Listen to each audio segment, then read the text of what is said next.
background wing 1068. I think I'd reach out to a coach and hit him with a one-line summary of what you do really well, because you and everyone's cousin and sister and brother and uncle are looking for scholarships, right? So I think it'd be important not to waste their time. Like, if you know that you can put the ball in the back of the net, you say like the subject.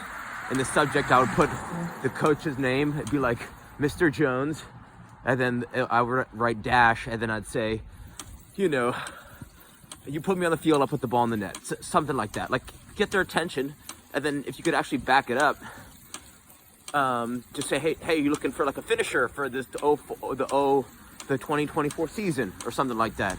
And then, some standards. I would be able to juggle the ball 25 times with my foot, 25 times with my right thigh, 25 times with my head, 25 times with my left thigh, 25 times left foot without dropping.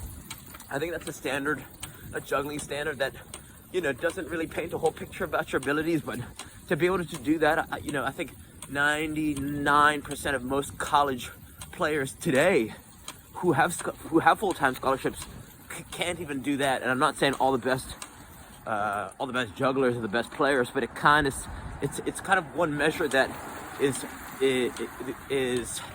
just indicative of what type of player you are.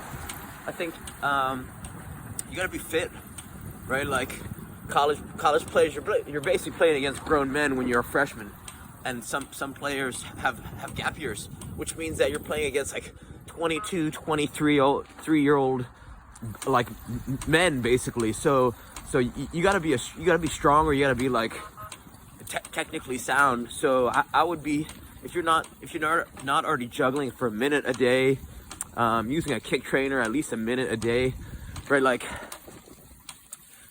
you gotta have to be playing above the level that you're currently playing at, because when you're gonna, even though I mean, I'm sure Australian soccer is decent, but like when you get into college, speed of play is pretty fast through all, D1 through D3. It's like there's some D3 schools that could beat D1 schools, right? So you just have to start to elevate. If you're serious about the quality of the player that you are, and you're serious about it, then be serious. I think you gotta have a vision for what your life looks like after college. It's like, okay, college soccer, you get a scholarship, yeah, like what does that look like? Like, what's your goal after school? And I'm not saying you have to have it all figured out, but like, if you have some inkling of like what you're trying to do you want to be a veterinarian, or do you like building houses, or do you like, do you want to teach, do you want to be a lawyer? It's good to have an idea, and because then you could kind of start to aim at stuff. And even if you change your mind, that's okay too. You're not supposed to have it all figured out, but it's easier to plan, and it's nice to hear from a coach. It's like, oh, this is Tommy. He's thinking of doing architecture after school, and he'll put the ball in the back of the net. If I put him anywhere on the field, like, you kind of have a paint a picture of like what you're trying to do with your life.